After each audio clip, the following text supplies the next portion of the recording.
하나님의 그러신 말씀 이사야 12장 1절 2절 제가 먼저 읽어봅니다. 그날엔 내가 말하기를 야훼여 주께서 전에는 내게 노하였으나 이제는 주의 진노가 들어왔었고 또 주께서 나를 아니하시오니 내가 주께 감사하겠나이다 할 것이니라. 그라 하나님은 나의 구원이시라. 내가 신뢰하고 두려움이 없으리니 주 야훼는 나의 힘이시며 나의 노래시며 나의 구원이시니라. 네, 이사야 12장은 그 이사야의 그 깊은 찬양 노래가 기록되어 있습니다.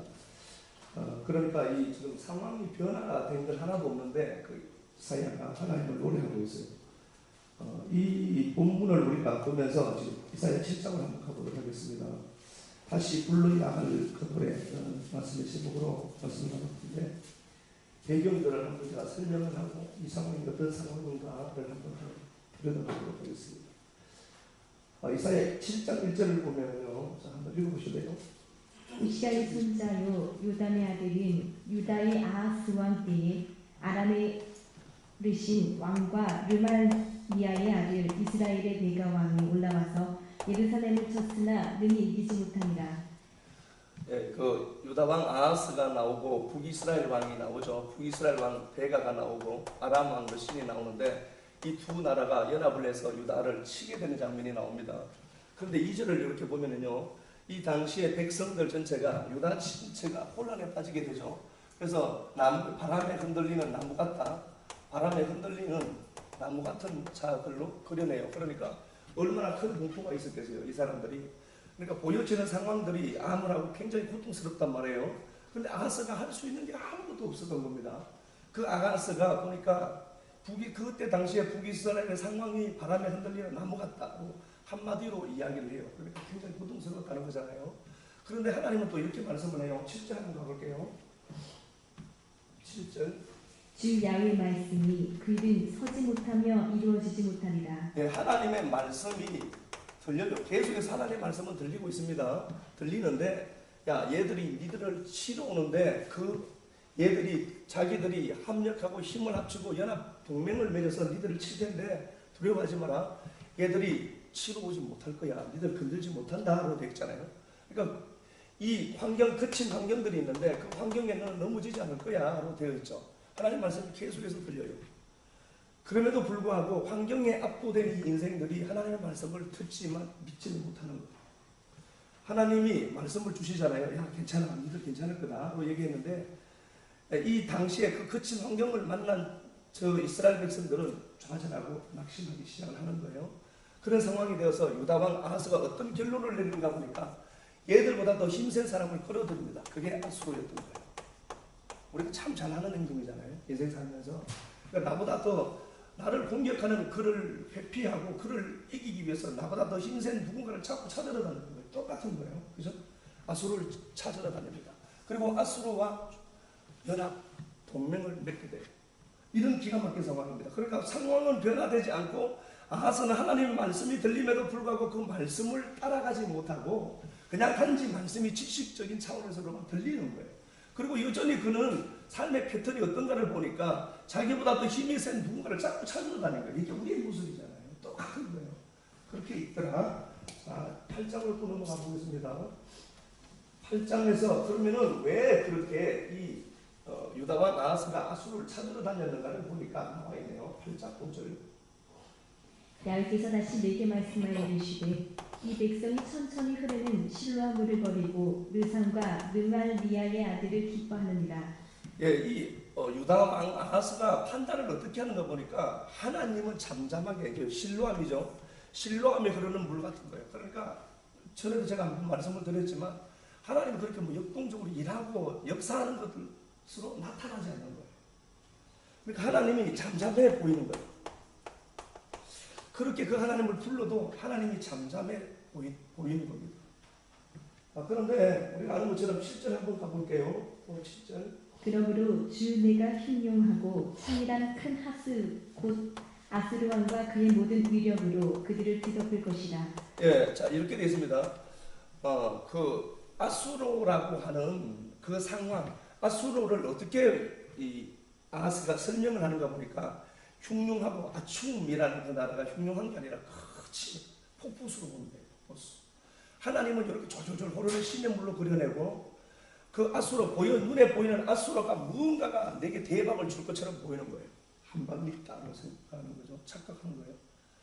그 아수로가 창이라고 큰 아수로 보이는 거예요. 폭포수 같은 거예요. 그런데 저기 보니까 졸졸졸 흐르는 시냇물이 있거든. 그 하나님을 버리는 거예요. 그리고 이걸 선택하는 거예요. 그런데 하나님이 그런 상황에서 8절에 보니까 임마누엘을 약속하네요. 임마누엘의 편 날개가 온 땅을 덮을 것이다. 이렇게 됐습니다. 그러니까 보세요.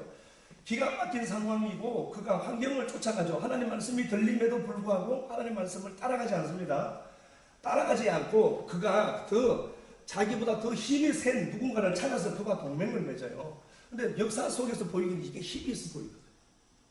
우리가 누군가를 이렇게 보면은요, 그 사람이 갖고 있는 힘이 있어. 내가 없는 그 힘. 그래서 우리 자꾸 거기 빌붙으려고 하잖아요. 여러분, 그거 붙여줘야 되지. 내가 붙잡으면 안 돼요. 그러니까 내가 무언가를 붙잡으려고 할 때, 내가 자꾸 그거 붙잡으면 안 돼요. 하나님 붙잡으면 그게 따라오게 돼 있잖아요. 그렇죠? 그런데도 그렇게 얘기도 안 들린다는 거예요. 하나님은 내게 잠잠한 것처럼 보입니다. 똑같은 상황이에요. 그런데 하나님이 뭘 약속하는가 보니까 임마누엘을 약속해요. 내가 너와 함께 할게. 이게 우리에게는 도움이 안 되는 것처럼 보인다니까. 우리가 지금 함께 하는 하나님이 내가 너와 함께 할게. 그래도 이게 우리에게는 역사가 없거든. 한번 가보겠습니다. 9절, 10절 한번 가보겠습니다. 너희 민족들아 함성을 질러보아라. 그러나 끝내 패망하리라. 네, 니들이 이스라엘 친다고 해도 니들은 패망할 것이다. 그 짧은 구절 한 구절에 패망이라는 단어 몇 번 적는가 보니까요. 19절 한번 보세요. 패망하리라, 또 패망하리라, 그러나 끝내 패망하리라. 세 번을 영어로 사용해요. 그럼 어떻게 하는가 보니까 그 환경이 거칠어 보이지만 쟤들이 너 이기지 못할 거야. 쟤들 곧 망한다. 곧 망한다라고 하는데 우리는 그걸 보는 눈이 없어서 아수르를 따라가고 나보다 더 힘센 그 누군가 내게 뭔가를 도움을 줄 것으로 착각하는 그를 찾아가는 거예요. 그런데 하나님은 답을 주시잖아요. 어떻게 하죠? 임마누엘 하잖아. 내가 너와 함께 하는데 11절 한번 가봅시다. 11절. 야훼께서 강한 손으로 내게 알려주시며 이 백성의 길로 가지 말 것을 내게 깨우쳐 이르시되. 예, 11절 이렇게 보니까요. 백성의 길이 있죠. 백성의 길로 너는 가지 마. 그러니까 모든 백성들이 환경을 쫓아가잖아요. 환경을 쫓아가는데 그 백성의 길로 너는 가지 마라. 네가 하나님 말씀이 들리고 하나님 말씀을 듣는다면 너는 저들이 환경을 쫓아가는 그 길로 가지 말고 다 따라와. 하나님 말씀을 하는 거예요. 12절 한번 더 가보겠습니다. 이 백성이 반역자가 있다고 말하여도 너희는 그 모든 말을 따라 반역자가 있다고 하지 말며. 예, 하나님 말씀을 따라가는 자를 반역자로 보는 거예요. 그러니까 보여지는 정세가 세상 정세가 어떤가를 보니까 아하스예요. 아하스 입장에서 이렇게 자기 상황에서 들여다 보니까 자기들 곧 망할 것처럼 보이죠. 바람에 흔들리는 나무 같은 거예요. 자기들 삶이. 그리고 여전히 이 북이스라엘 아람은 굉장히 강해 보여요. 근데 하나님이 얘들은 패망할 거야. 그리고 쟤들이 니를 치려고 오는데 쟤들의 도모는 이루지 못할 거야. 하나님 분명히 말씀을 주시잖아요. 너 절대로 저놈에게 무릎 꿇잖아. 네가 이길 거야. 그런데 내가 내 환경을 들여다보니 도저히 가망성이 없는 거예요. 그래서 내가 더 나은 누군가를 찾으러 다니는 거예요. 누군가를 찾는 거야. 그런데 하나님이 어떻게 얘기하는가 보니까 네 삶에 내가 역사가 없는 것처럼 보이냐? 내가 너와 함께하는 그것이 너는 미쳐지지 않냐? 라고 하나님께 자꾸 말씀을 하시죠. 내가 너에게는 실로와 물처럼 잠잠히 있는 것처럼 보이지. 그런데 내가 너와 함께하잖아. 함께하잖아. 그러면서 모든 사람들이 따라가는 이 백성들의 길로 가지 마라. 하나님을 외치고 하나님께로 돌아가라. 하나님이 여러분 우리와 함께 하십니다. 라고 그 말을 하는 너를 반역자라고 볼 거야. 그래서 이게 어디서 있는 거예요? 이스라엘 사회 안에 있었던 일이란 말이에요. 교회 안에도 똑같은 거예요. 교회 안에도 그런 기가 막힌 상황에서 하나님 붙들고 한번 일어서봐. 라고 말하는 게 반역자처럼 들린다니까. 그 말이 실체로 내게 닿지 않는 거예요. 하나님 말씀대로 갑니다. 하나님이 살아계십니다. 그 하나님이 당신을 돕고 회복시켜 주실 겁니다. 해도 그게 안 들리는 거예요. 오히려 반역자로 보여요. 그러니까 그 반역자로 너를 몰더라도 너 두려워하지 마라. 누가 이기겠다는 거죠? 하나님이 이길 거야. 이기잖아요. 16절 보세요. 16절, 17절. 너는 증거의 말씀을 싸매며 율법을 내 제자들 가운데에서 공감하라. 이제 야곱의 집에 대하여 얼굴을 가리시는 야훼를 나는 기다리며 그를 바라보리라. 예, 이제 드디어 이스라엘 백성들에게 말씀이 계속해서 흘러가다가 하나님이 이제 말씀을 딱 닫아버려요. 그래서 여러분 진짜 이거 중요합니다. 하나님 말씀이 끝없이 우리에게 들리죠. 들리는 게 진짜 제가 늘 얘기하잖아요. 복이다. 들리는 게 복이다. 말씀 들리는 게 복이다. 이로 형제가 이제 찾아왔더라고요. 말씀의 근본 정이 있어서 찾아왔어요. 그래서 제가 제 찾아오지 말고 박보사님 찾아가라고 제가 이렇게 찾아와서 그런 진리에 대한 갈급함을 얘기를 해요. 그래서 야, 전그 양반이 참 보세요. 하나님이 말씀을 끝없이 흘려주죠. 이스라엘 백성들의 상황은 지금 여전히 환경을 쫓아가고 있잖아요. 나보다 힘센 누군가를 자꾸 찾으러 다녀요. 그리고 하나님의 바른 진리를 얘기하는 이사야를 반역자로 보고 있어요.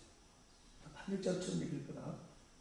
그만큼 하나님의 말씀이 떨어지는 지금 하나님의 나라 속에서 이루어지는 일이잖아요. 교회 안에서 이루어지는 일들이에요. 그러니까 말씀 설교 한 편 딱 듣고 그냥 그래 오늘 설교 괜찮아 따가 내려니까요. 그럼 그렇게 들으시면 안 돼요. 비싼 돈 내고 와서 지금 비싼 돈 내잖아요. 그거 내고 와서 내 시간 내고 지금 꼬막 팔면 꼬막 잘 팔릴 텐데 꼬막 안 팔고 있잖아. 그러니까 이게 뭔가 보니까 하나님 말씀이 계속해서 흘러가는 게 아니라 말씀이 딱 하다가 봉해할 때가 있어요.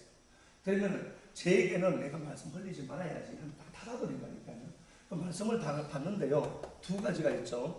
하나님 그 말씀에 무언가를 우리가 참가하지 못하도록 하는 거예요. 하나님 말씀이 이사야를 통해서 말씀이 내려가다가 이사야가 그 제자 중 하나에게 가서 말씀을 이제 봉해요. 두루마리를 딱 봉해버려요. 밀봉했다는 말이잖아요. 그래서 그 하나님의 말씀이 어떻게 이루어지는지 니들 하나도 그 말씀에 더하지 마. 그 말씀이 어떻게 이루어지는지 내가 보여줄게.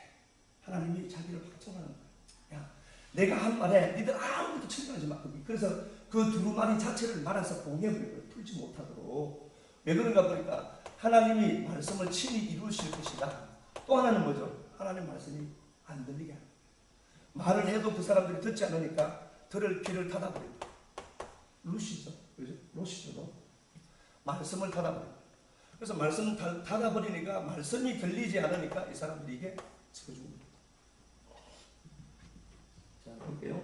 그런데 17절 보니까 그럼에도 불구하고 나는 하나님 야훼를 기다리고 그를 바라보리라. 말씀이 닫혔잖아요. 그런데 이사야는 그 말씀을 갖고 있거든요. 오늘도 똑같은 거예요. 오늘 이 말씀 속으로 오늘로 내게 이 말씀을 한번 들여다보자고요. 그러면 오늘 이 말씀이 누구에게는 들려서 봉해지겠죠. 내 말씀도 들릴 것 아니에요. 내 안에 들어서 봉해진다니까 이거 내 말씀이네. 딱 봉해지잖아요. 그런데 누구에게는 그게 봉해지지 않죠. 안 들리니까. 그러니까 이 자리에 다 있다 다 들리지 않을 거란 말이에요. 분명한 건. 다 안 들리는데 누구에게는 그게 생명으로 들릴 거란 말이에요. 들리면 자기에게 봉함이 되는 거죠. 그 말씀 자기가 가지는 거예요. 가지니까 그 말씀을 통해서 뭘 보죠? 하나님을 보는 거예요. 니들에게는 말씀이 흘러가지 않잖아. 그런데 내게 들어온 이 말씀 내게 준 말씀이니까 봉하고 그 말씀 쫓아서 내가 야훼를 바라보리라. 하나님 바라보게 돼. 그리고 9장 전체 보면은 8절만 한번 가볼게요. 설명을 못하니까 9장 8절. 주께서 야곱에게 말씀을 보내시며 그것을 이스라엘에게 임하게 하셨은즉 모든 하나님이 말씀을 주시게 돼요. 그래서 이게 무슨 말인가 보니까 말씀을 어떻게 주는가 보니까 한 아기가 등장한다. 한 아기, 그 아기가 예수고 예수가 하나님이다.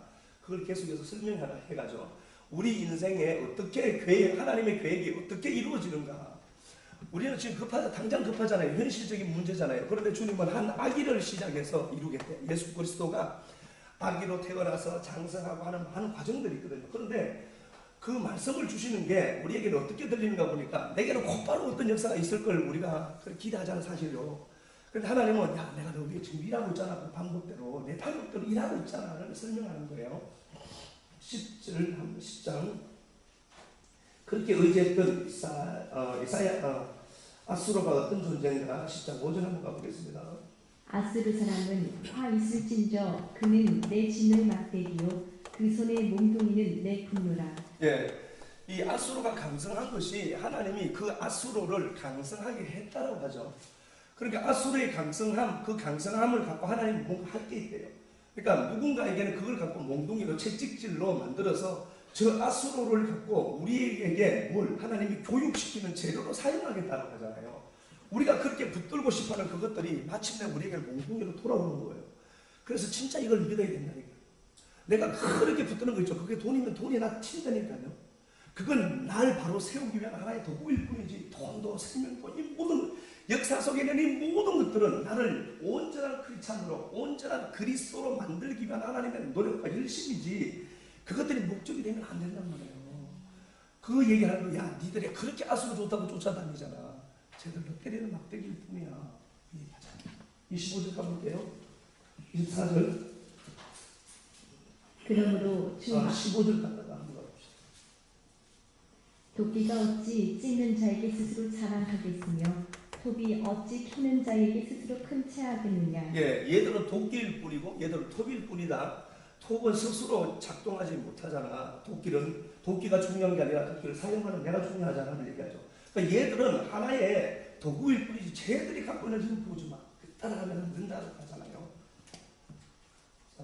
그 얘기하시고 11장에서 평화의 나라가 회복된 나라가 돌아오게 될 것을 보게 되죠.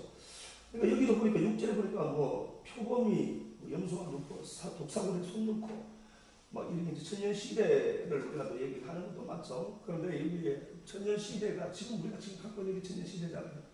뱀이 우리 지금 못 물죠. 아랫말이 우리는 못 물잖아요. 그게 무엇인지 아니까. 그래서 우리는 지금도 뱀과 함께 있는 거예요. 근데 그 뱀이 역사 속에 보면 누구 이상 징그러운 그 뱀이 아니라잖아요. 맞는 거죠. 그러니까 이 뱀 아랫말입니다. 그 아랫말이 다 못 물어. 이제 율법이 다 못 문다니까. 얘기하기 또 문제입니다. 자 봅시다. 12장에서 이제 어떤 일이 생기는가 보니까 기가 막힌 상황이고 모든 자들이 말씀을 들어먹지 않잖아요. 제가 다 적겠습니다. 이거. 이 기가 막힌 상황이었을 때요. 모든 자들이 하나님의 말씀을 듣지 않습니다.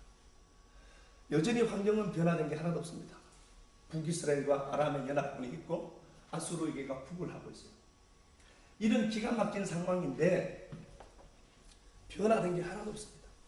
변화된 게 뭐가 있나요? 아무것도 없죠. 하나님 주신 것은 임마누엘이에요.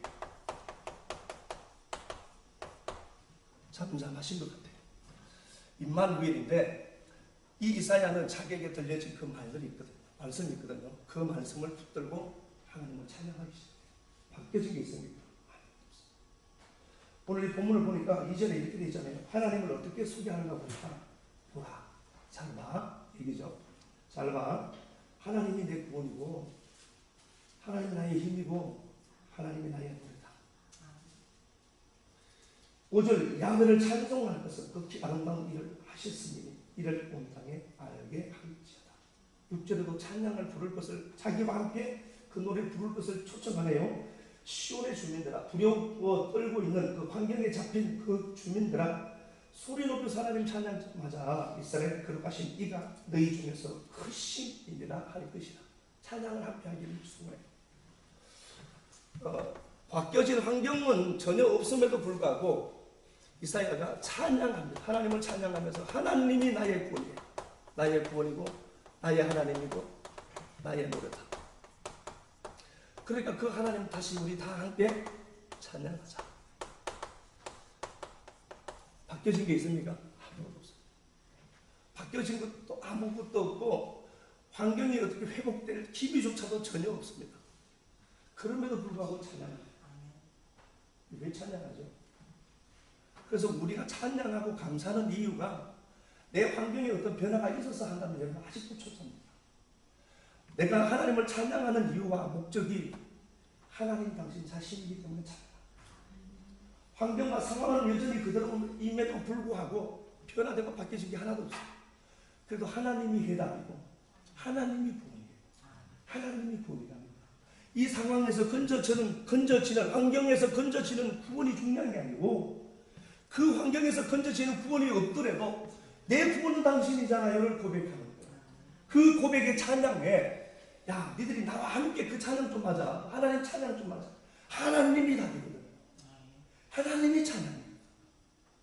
내가 보인 내 상황은 아무나 고통 가운데 있잖아요. 여전히 변한 게 없다니까. 그래서 우리들의 믿음의 근거가 뭔가 보니까 하나님 당신 자신인 거예요. 이것만 있으면 되잖아요. 이 교회가 이것만 있으면 되잖아요. 다른 게 뭐가 필요하겠어요.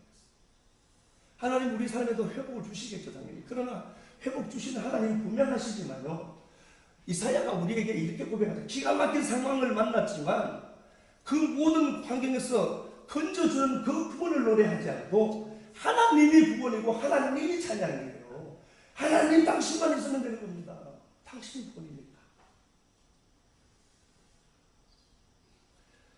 우리가 믿음의 근거로 잡는 것이 이것입니다. 여러분들이 감사하는 조건이 하나님이어야 됩니다.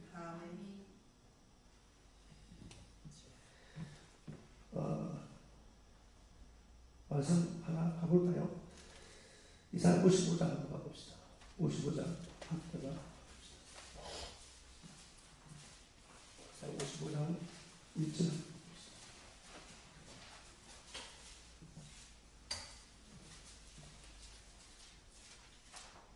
오호라 너희 모든 목마른 자들아 물러나오라. 돈 없는 자도 오라. 너희는 와서 사 먹되 돈 없이 값 없이 와서 포도주와 젖을 사라. 네, 말씀을 대하는 태도에 대해서 말씀합니다. 그러니까 이게 하나님이 이사야 12장에 보면은 기쁨의 우물에 와서 물을 기름 먹으라고 되어 있잖아요. 그런데 이사야 55장은 이렇게 얘기하네요. 목마른 자가 살게 되죠. 그러니까 내가 하나님의 말씀에 대한 갈급함이 있어야 돼요. 여러분들이 진짜 중요한 건요. 돈에 대한 갈급함도 있어야 되겠지만 자식에 대한 갈급함도 있어야 되겠지만 하나님이 제일 본인이 되어야 된다니까요. 그 하나님에 대한 목마름이 있어야 그 목마른 자가 우물을 파게 되고 찾아오잖아요. 그런데 보세요. 야 니들이 어찌 양식이 아닌 것을 위해서 은을 달아주고 배부르지 못하게 할 것을 위해서 수고하냐. 니들 진짜 양식이 뭔 줄 아냐. 하나님 말씀이잖아. 보여지는 떡을 양식으로 얘기했죠. 보여지는 떡, 양식 그것 위해서 그렇게 몸부림치며 살려고 몸부림치잖아. 그런데 왜 너는 그 양식 진짜 네 영혼을 살찌게 하는 그 양식을 먹으려고 하냐. 그 얘기 아니에요. 보세요. 그런데 2장 2절 중반절에 보니까 내게 듣고 들어라. 하나님 말씀 들어. 근데 말씀이 듣는 게 말씀 듣는 게 뭐냐는 거예요. 내가 말씀을 들어도 내 삶에 변화되는 게 하나도 없는 것처럼 보이거든요. 그러니까 내게 듣고 들어라. 그리하면 네가 좋은 거 먹고 기름진 것으로 즐거움을 얻을 거야. 말씀이 내게 주는 역사가 있어. 워낙 안 믿으니까 인생들이 하나님은 그렇게 얘기하는 거야. 말씀 들어. 말씀이 네 미래니까. 3절 볼게요. 너희는 귀를 기울이고 내게로 나와 들어라. 여기서 한번 읽어보세요. 이사야 50번 한번 읽어보니까 얼마나 우리에게 들을 것을 주문하는가. 하나님이 우리를 지금 섬기는 거죠. 이 예배가 내가 하나님께 드리는 게 아니라 하나님이 나를 지금 섬기는 게 예배잖아요. 말씀으로 그 섬김을 그토록 하나님이 원하시는 거예요. 그 하나님의 섬김. 니들이 와서 말씀을 들어. 그러면 네가 살 거야. 말씀을 들어야 살아. 근데 우리는 말씀을 듣지 않아도 사는 것처럼 보여요. 속는 거라니까. 하나님이 기가 막힌 상황 속에서도 하나님 말씀이 들리기를 원하는 거예요.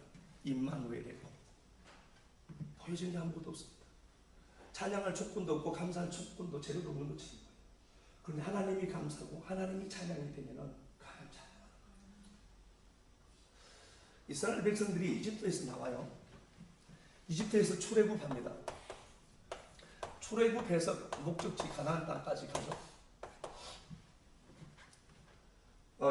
이 이집트에서 나와서 가나안 땅까지 입성하는데 우리가 주체가 아니라는 걸 꼭 아셔야 됩니다. 그 하나님이 나 끌고 가요.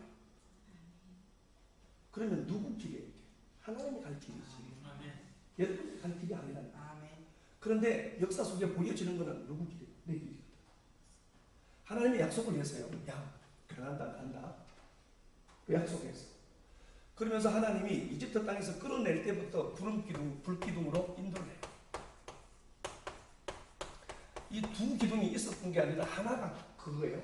밤에는 추우니까 불로 역사하시고 낮에는 더우니까 구름으로 해를 가려주죠. 이 불기둥, 구름기둥이 하나인데 이게 인도한대. 그죠? 인도하잖아요. 자 보세요. 그러면은 내가 여기서 나왔다니까요. 여기서 나왔잖아요. 나온 내 목적은 뭐예요? 가나안 땅이지. 인생은 가나안 땅이지. 가나안 땅에 뭐가 있죠? 신명기 6장 10절에 보니까 그 성에는 네가 만들지 않은 집이 있고 파지 않은 우물이 있고 여기는 온갖 것 다 있을 거다. 내가 그토록 원하는 것이 다 준비된 거야. 그래서 딱 출발하고 스타트하고 딱 나온 그 순간부터 우리는 가나안을 그렇게 사모하는 거예요. 하나님이 우리를 끌고 가시잖아요. 끌고 가시는데 불기둥, 구름 기둥으로 우리를 인도하시거든요. 그 구름 기둥이 가다가 한 곳에 머물러서 1년을 머물러버려요. 이스라엘 백성들이 시내 산에 도착해요. 시내 산에서 가데스 바네아까지 11일 길이에요.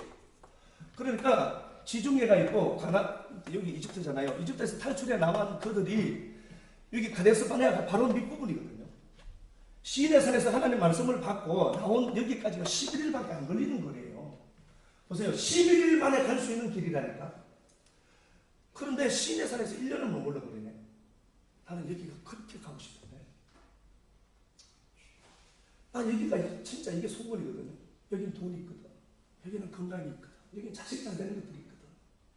여기가 그토록 가고 싶은데 하나님이 가다가 내 급한 걸 하나님 외면하는 것처럼. 그리고 가더니 거기서 1년을 구름이 머물러. 하나님이 왜 그러실까요? 그 구름의 임재를 네가 탁으로 알아야 돼. 갖추고 싶은 거죠. 그 구름과 함께 하나님과 함께 있는 것. 야, 측당한 땅은 뭐냐? 내가 너와 함께하고 있는 그게 복인 걸 알아야지. 근데 우리는 여전히 이게 좋은 거야. 남편이 잘 되고, 자식 새끼 잘 되고, 돈 많이 벌고. 여러분들 그게 목적이 되면 안 되는 거예요. 여기는 하나님이 가는 길이거든. 그런데 하나님이 그 길 가다가 말동무가 필요한 거야. 그게 나를 발탁시킨 거야. 가자. 가서 이렇게 가는데 가시덤불이 있어요. 그런데 거기 구름이 확 머물러. 내 이럴 줄 알았다. 예수 믿고, 이야, 내가 진짜 이럴 줄 알았다. 미치는 거예요. 이걸요, 여러분 자세히 이렇게 한번 생각해 보세요. 갓 결혼한 신랑 각시가 있다고 봐요. 갓 결혼한. 의무 때문에 결혼한 게 아니라 진짜 좋아서 결혼했다고 봐요. 근데 남편이 직장을 다니는데 직장에서 이렇게 한 달 동안 미국 출장을 좀 갔다 와. 중요한 일이 있어서. 그럼 가면은 이 신부가 어때요? 고통스럽잖아요. 그런데 남편이 이 얘기를 하네. 함께 갈래? 이게 미치죠. 너 얼마나 좋을까? 그렇게 따라 나가잖아요. 따라 나가는데 이 신부가 따라 나가는데 비행기가 연착되고 중요한 것도 없어요. 목적이 누구니까? 신랑이니까. 신랑이 있는 곳이 목적이니까. 신랑이 목적이니까. 신랑 때문에 신랑이 출장하는 거다. 자기가 그냥 따라가는 거다. 따라가면서 거기서 뭐 회사에서 돈 주는 돈으로 좋은 밥도 먹고 그럴 거 아니에요. 그럴 때 뭐 회사 사람들하고 신랑하고 미팅 하면서 먹으면 옆에 부식에서 그냥 밥 한 그릇 먹으려고 신랑 먹으면서. 그게 너무 좋으니까. 전부 원수들하고 사니까 그런 거지. 전부 원수들이니까. 남편, 그 신랑이 목적이거든. 그러니까 비행기가 몇 개 가도 상관없고 비행기가 오늘 안 가도 상관없어. 남편이니까. 그걸 주님이 요구하는 거예요. 야, 너 진짜 신랑 맞냐? 그 신랑이 좋은 거예요. 그거면 되는 거예요. 그거면 된다니까. 그 신랑이 있는 그곳이 좋은 거예요. 그게 다시 바치는 것 같아요. 그 신랑이 그긴 것 같아요. 그걸 이사야가 찬양하는 거예요. 내 모습을 이렇게 한번 들여다보자고. 나는 여기가 급하잖아. 빨리 가야지. 여기 성공이 있거든. 근데 이 성공까지 가는데 하나님이 40년 만에 갔거든요. 미치. 내가 진짜 야 예수 믿고 이럴 줄 알아. 그래서 왕따차 붙이고 진짜 가서 시작한 거야. 목적이 뭐니까? 하나님이니까. 하나님이 목적이 되는 거예요. 신앙이 하나님의 목적이 되지 않으면 여러분 언제든지 여러분들은 예수를 배신할 수 있다. 교회 다니는 대다수가 이 가난의 목적입니다. 불기둥 따라. 아, 주님 이곳에 머물고 싶어하네 나라. 그 주님하고 부둥켜 안고 있는 거지. 그 주님과 결혼하고. 그러니까 우리 교회가 진짜 하나님과 연애하는 교회였습니다. 하나님, 야, 하나님의 말씀이 너무 좋은 거야. 말씀이 너무 좋아서 그 말씀 기울이고 살고. 그러다 보니까 진짜 남자 툭튀어나오고. 이게 돼야지. 남자 쫓아가면 하나님이 가만히 둬야. 자, 말씀 우리 한번 가보도록 하겠습니다. 시편 63편.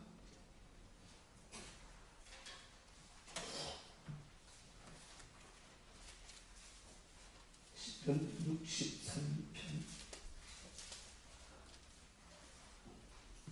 1절부터 읽어봅시다. 하나님이여 주는 나의 하나님이시라. 내가 간절히 주를 찾되 물이 없어 마르고 황폐한 땅에서 내 영혼이 주를 갈망하며 내 육체가 주를 앙모하나이다. 내가 주의 권능과 영광을 보기 위하여 이와 같이 성소에서 주를 바라보았나이다. 예, 지금 시편 63편의 표제가 나오죠. 유대 광야에 있다. 이렇게 있습니다. 잘 아시는 것처럼 시편 63편은 다윗이 압살롬 반역, 그러니까 가장 사랑하는 그 아들이 자기에게 칼을 줬는데 기가 막힌 상황을 만났잖아요. 그가 여전히 어떤 곳에 있는가 보니까 황폐한 땅에 있어요. 먹을 것도 제대로 없고 고통이 있고 아픔이 있는 곳이에요.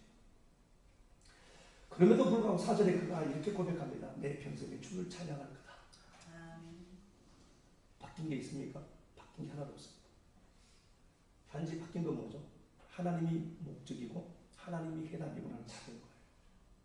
그 기가 막힌 환경 속에서 유대 광야 아무것도 없고 기대할 만한 게 하나도 없어요. 우리가 잘 아시는 것처럼 시편 43편 3절에는 다윗이 그때 병들었다고 했어요. 시편 41편 9절에서는 다윗이 그토록 사모하고 사랑했던 친구들마저도 다윗을 뿌려쳤을 때 당하고 있게 해요. 그리고 그는 여전히 처한 환경이 바뀐 게 하나도 없습니다. 그런데 그 바뀌지 않는 그 기가 막힌 환경 한가운데서도 하나님이 해답인 것을 그가 보게 돼요. 그래서 1절 보니까 하나님은 어떻게 얘기하죠? 하나님은 내 하나님이십니다. 이게 이 다윗이 고백했던 이 노래가 여러분들의 하나님이 됐으면 좋겠어요. 이게 내 하나님이에요. 하나님이 해답이에요.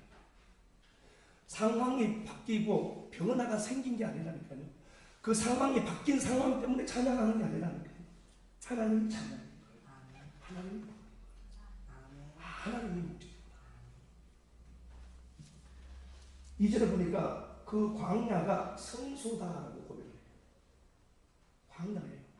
아무것도 공급이 모든 공급들이 죽는데 그 땅, 황망하고 삭막하고 아프고 고통스러운 그 땅을 성소다라고 고백을 해요. 그리고 주의 인자심이 내 생명보다 낫사오니 3절에 나보다 하나님이구나를 그가 고백해요. 상황의 변화 때문에 찬양하는 게 아니란 말입니다. 상황의 변화에 따른 결과물로 감사하고 찬양하는 게 아니란 말이에요. 하나님이 목적이에요. 하나님이 찬양이에요. 여러분 하나님이 구원이라니까.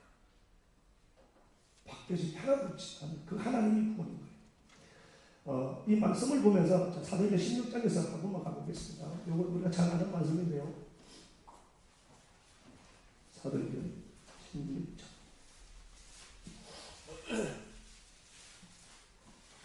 잘 아는 말씀이잖아요. 25절, 23절부터 한번 가볼까요? 많이 친 후에 옥에 가두고 간슬기 명하여 든든히 지키라 하니 그가 이러한 명령을 받아 그들을 깊은 옥에 가두고 그 발을 착고에 든든히 세웠더니 한밤중에 바울과 실라가 기도하고 하나님을 찬송하며 죄수들이 듣더라. 예, 우리가 잘 아는 말씀이잖아요. 이렇게 찬양해야 된다. 내가 갇혀있는 감옥과 같은 상황들이 있을 수 있잖아요. 그죠? 근데 우리는 그걸 탈출하기 위해서 찬양이라는 부분을 끌어서 쓸 때가 있죠. 찬양하면 이렇게 된다. 감사하면 이렇게 된다. 내가 어떤 제기의 원인 제공자인 것처럼 아주 교만한 말들을 우리 할 때가 있잖아요. 탈출하려고 거기서 찬양하는 거. 포인트가 다른 거죠. 하나님이 찬양. 아멘. 그 하나님이 찬양이니까 거기서 나오게 되는 거지. 탈출을 위한 찬양이라면 그 노래를 여러분 배우시면 안 된다니까. 하나님이 찬양해요. 그 기가 막히고 많이 친 후에 착고에 차려있어. 사도행전 16장 우리가 잘 알잖아요. 하나님이 가는 거예요. 바울은 이 길 오고 싶지 않았다니까요. 아시아로 가고 싶어 했거든요. 아시아로 가려고 했는데 하나님이 야 그리로 가지 마. 이리로 가. 마게도니아로. 유럽 쪽으로 가려니까 유럽 쪽으로 왔잖아요. 유럽 쪽으로 터널했다니까요. 노선을 하나님이 정하는 거라니까요. 그러면 승승장구해야 될 거잖아요. 그런데 그 가는 길에 구름이 가시밭이라는 감옥 속에 탁 뭉쳐버린 거예요. 우리는 이걸 큰일 났다고 생각한다니까요. 구름이 멈춘 그곳에 하나님이 계시잖아. 임마누엘의 하나님. 아멘. 그 하나님 찬양하는 거야. 아멘. 그게 목적이구나. 아멘. 기가 막힌 상황이죠. 아프고 지치고 돈도 없고 가난하고 그 장소에 하나님의 구름이 있다는 곳에 그 구름과 함께 연애해야지. 그 하나님의 임마누엘을 내가 시금적으로 누려야 될 거야. 그걸 얘기하죠. 우리가 잘 아는 것처럼 33절쯤 돼서 보면은 그 간수의 온 가족들이 세례를 받고 구원받는 장면을 그려냅니다. 그 기가 막힌 상황에서 하나님 이 사람들을 보고 있는 거예요. 그래서 우리는 나만 보지 말고요. 이제 좀 눈을 좀 열어서 내 목장 식구들 한번 보시고 목장 식구들 너무 교회를 위한 내가 어떻게 될까? 이 교회가 중요한 게 아니라요. 교회가 진짜 진리가 흐르는 장소라고 여러분들이 생각한다면 나 하나 죽어서 교회 위에 해야 돼. 그런 마음도 좀 있었으면 좋겠어. 하나님 나 통해서 누군가를 보고 있잖아. 근데 나는 여전히 신앙을 오래 하면서도 여전히 내 문제에 갇혀있다면 여러분 어떻게 해요 그걸. 데살로니가 전서 한번 가보도록 하겠습니다. 데살로니가 전서 2장 1절. 데살로니가 전서 2장 1절.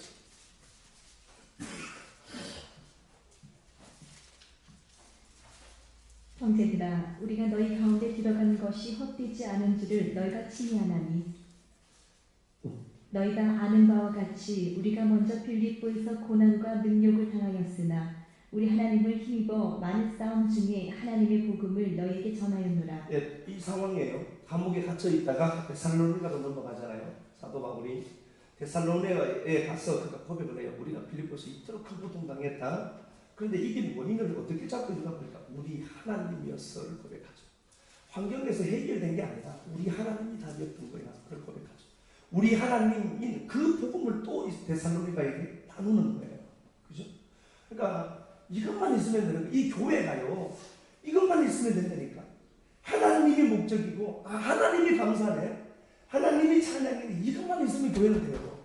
교회는 이익단체가 아니거든요. 그래서 이익을 창출할 필요도 없고요. 사람을 개떼처럼 모으는 그것도 필요가 없어요. 교회는 그게 아니니까. 생명들의 집합체가 일어나야 되니까. 교회는 기업체가 아니잖아요. 이윤을 발생할 필요도 없는 곳이잖아요. 여기는. 다만 그 하나님과 연애하는 자들이 찬양하는 곳이 이곳이에요. 그거. 진짜 사실 이걸 한번 나가볼까요? 똑같은 상황인데요.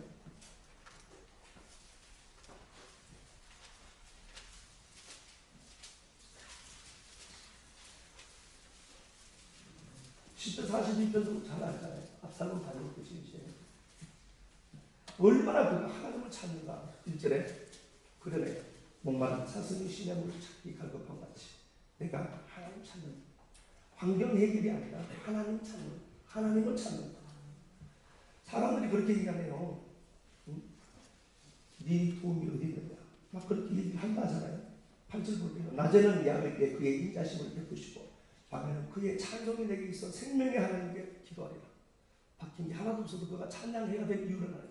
이 밤에 나 찬양한다. 그 밤에 부를 수 있는 찬양 그 노래가 다시 회복되어야 될 그 노래가 이유가 뭐예요? 하나님이니까.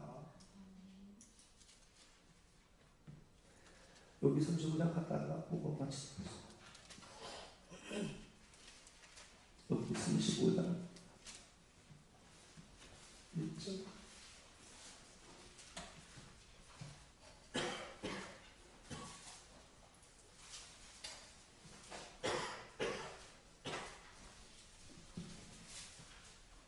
엘리후가 말을 이르되 그대는 이것을 합당하게 여기느냐. 예, 엘후가 합친다나요. 하나님이 그는 하나님이다. 엘은 하나님이다. 하는 단어잖아요.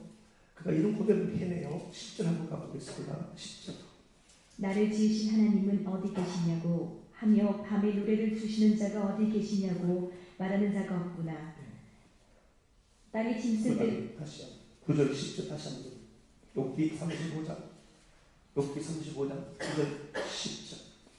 사람은 학대가 많으므로 부르짖으며 군주들의 힘에 눌려 소리치나. 예, 환경이 아프고 고통스럽다는 거잖아요.